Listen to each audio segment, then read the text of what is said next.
आय में सालाना आधार पर 61% की ग्रोथ दिखी, लेकिन मुनाफे पर 34% की कमी दिखी है। मुनाफे पर कहां से दबाव दिखा है, कैपेक्स बढ़ाने की क्या तैयारी है कंपनी की, इन तमाम बातों पर चर्चा करने के लिए हमारे साथ जुड़ रही है नारायणा हेल्थ की ग्रुप CFO संध्या जी। संध्या जी, आपका बहुत बहुत स्वागत है शो पर। हमारे साथ जुड़ने के लिए बहुत शुक्रिया। आपके फाइनेंशियल्स के बारे में बात करते हैं। Q3 में कंपनी का परफॉर्मेंस कैसा रहा था? रेवेन्यू में हमने एक ग्रोथ देखा है, पर एबिटा मार्जिन के बारे में बात करें तो लगभग 600 बिप्स का एक ड्रॉप देखा है यहाँ पर। एक जो वन टाइम एक्विजिशन का जो कॉस्ट रहा है लगभग 76 करोड़ रुपीस का, इसके अलावा स्ट्रक्चरल रीजंस क्या रहे हैं? क्या कारण है कि हमने बॉटम लाइन पर और इस एबिटा मार्जिन पर एक कंप्रेशन देखा है? और जब हम मार्जिन के बारे में बात कर रहे हैं तो 23 से 24% के रेंज के बीच में आप मार्जिन को लौटता हुआ कब तक देखते हैं? नमस्ते, मुझे यहाँ बुलाने के लिए आपका धन्यवाद। अगर आप रेवेन्यू में देखेंगे तो इंडिया बिजनेस का अबाउट 11% ग्रोथ देखा है हमने। इंटरनेशनल केमन बिजनेस में हमने काफी रेवेन्यू एक्सपेंशन देखा है, क्योंकि हमने वो नया कैपेसिटी ऐड किया था सेकेंड हॉस्पिटल केमन्ना बे में, तो उसका बेनिफिट आ रहा है। उसकी वजह से आप सिग्निफिकेंट इंक्रीज देख पा रहे हैं रेवेन्यू में। और इंटीग्रेटेड केयर बिजनेस जो दो उसका बेसलाइन छोटा है, पर उसमें भी ईयर ऑन ईयर अच्छा ग्रोथ दिखा है। उसके अलावा यूके के ऐड होने की वजह से आपको वो सब्सटेंशियल नंबर दिख पा रहा है रेवेन्यू में। एज फार एज अगर आप एबिटा को देखेंगे तो इंडिया बिजनेस में काफी मार्जिन एक्सपेंशन हमने देखा है पिछले साल। यही क्वार्टर से अभी तक ग्रेटर देन 2%, अभी 22.5% का एबिटा हमने जो रिपोर्ट किया है Q3 में। Q3 के लिए ये हमारा हाईएस्ट एबिटा है। तो इंडिया बिजनेस में काफी स्ट्रॉन्ग एबिटा परफॉर्मेंस डिलीवर हुआ है। केमन में स्टेबल एबिटा परफॉर्मेंस डिलीवर हुआ है। ग्रोथ नहीं दिखा, पर डिक्लाइन नहीं है केमन में, क्योंकि हमने इंश्योरेंस बिजनेस स्टार्ट किया था केमन में, तो उसकी वजह से एक सैचुरेशन दिखा है, पर केमन में भी एबिटा परफॉर्मेंस स्ट्रॉन्ग रहा है। आप जो देख रहे हैं ओवरऑल एबिटा डाइल्यूशन, वो इसकी वजह से देख रहे हैं क्योंकि यूके का जो पोर्टफोलियो हमारे पोर्टफोलियो में ऐड हुआ है वो लोअर मार्जिन पोर्टफोलियो है, in line with how the UK market is. उसकी वजह से आप उसका इफेक्ट एलिमिनेट किए बिना देखेंगे तो आपको लगेगा कि एबिटा डिक्लाइन हुआ है, बट अगर आप यूके का इफेक्ट निकाल के देखेंगे तो ओवरऑल एबिटा में भी हमने ग्रोथ ही देखा। बिल्कुल। संध्या जी, जो यूके में आपने एक्विजिशन किया, जो अधिग्रहण आपने किया, उसने अकेले 490 करोड़ के आसपास का कंट्रीब्यूशन आपके रेवेन्यू में किया है इस क्वार्टर में अगर आप देखें तो। मैं ये समझना चाहता हूं कि आपका standalone EBITDA margin UK business के लिए क्या है, और ओवरऑल ग्रुप का जब हम एबिटा मार्जिन देखते हैं तो उसमें यूके बिजनेस जो है वो मार्जिन को और बढ़ा रहा है या फिर वो डाइल्यूट कर रहा है, घटा रहा है?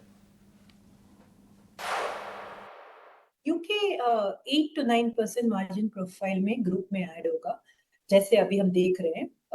हमको ये बिजनेस अच्छी तरह अंडरस्टैंड करना है और उसका मार्जिन प्रोफाइल देखना है। बट अगर आप मार्केट रियलिटी देखेंगे तो यूके का जो मार्केट है वो इंडिया या केमन के टाइप मार्जिन प्रोफाइल्स में ऑपरेट नहीं करता। तो हम यूके में margin expansion over a period of time देख पाएंगे, बट ओवरऑल अगर आप ग्रुप का एबिटा देखेंगे तो UK will be diluted to the group EBITDA percentage. Okay. और संध्या जी, आगे जाते हुए हम आप अपने कैपेक्स प्लान्स के बारे में हमें बताइए। आपकी कुल कैपेक्स पाइपलाइन लगभग 3000 करोड़ रुपए की है। दूसरी तरफ अगर आपके डेट पिक्चर के बारे में बात करें तो नेट डेट भी 2200 करोड़ के आसपास है। इतनी बड़ी कैपेक्स पाइपलाइन है, हमारे दर्शकों को बताइए कि ये पाइपलाइन की फंडिंग कहाँ से होगी? आप क्या प्लान्स है, कोई फंड रेजिंग का प्लान्स है नियर फ्यूचर में? हमारा अभी कोई फंड रेजिंग का प्लान नहीं है, क्योंकि अगर आप देखेंगे हमारे बैलेंस शीट में तो सिग्निफिकेंट हेड स्पेस है बोरोइंग के लिए अभी भी।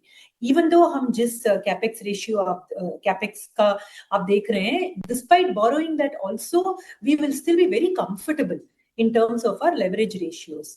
इसलिए हमारा सारा एक्सपेंशन हम डेट से ही फंड करेंगे। एक और चीज पे मैं अटेंशन ड्रॉ करना चाहती हूँ कि जैसे हमने ये प्रोजेक्ट्स के फाइनेंसिंग ऑर्गेनाइज किए हैं, बैंक्स के साथ प्रोजेक्ट फाइनेंसिंग स्ट्रक्चर्स पे ऑर्गेनाइज किए हैं, तो they have a very long repayment cycle with a balloon repayment structure. So हमारा ये मानना है कि हम अपने प्रोजेक्ट के कैश फ्लो से ही इन रीपेमेंट्स को फंड कर सकते हैं और हमें और फंड रेजिंग करने की जरूरत नहीं है। बिल्कुल। संध्या जी, हमने आपके इंटीग्रेटेड केयर बिजनेस में इस बार साल दर साल आधार पे, सालाना आधार पर हमने अच्छी खासी ग्रोथ देखी। 117% की ग्रोथ वहां पे देखने को मिली है।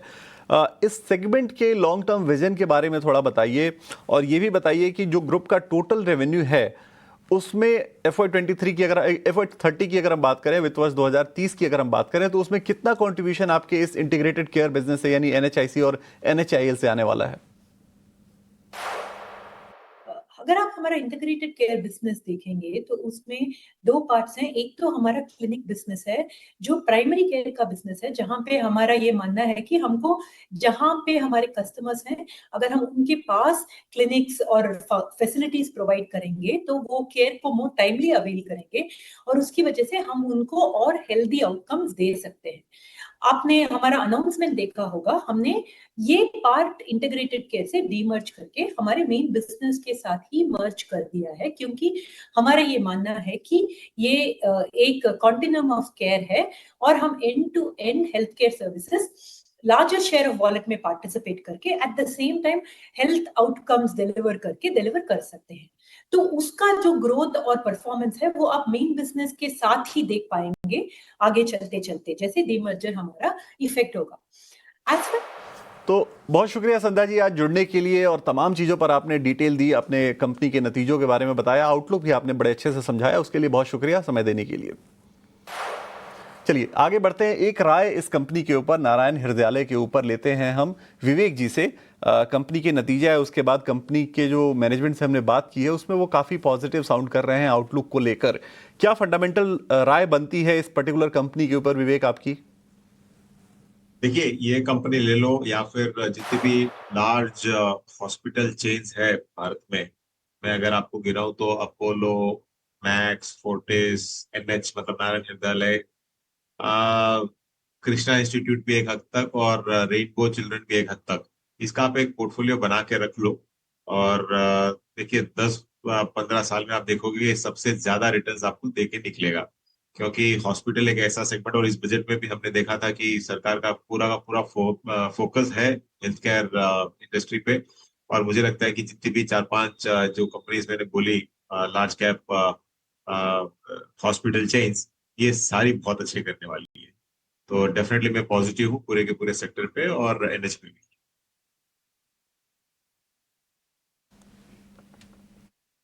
ठीक है, नारायण हृदयालय और पूरे सेक्टर को लेकर विवेक जी पॉजिटिव हैं। कुछ और स्टॉक्स पर जरा व्यू लेते हैं। NBCC में आज हम देख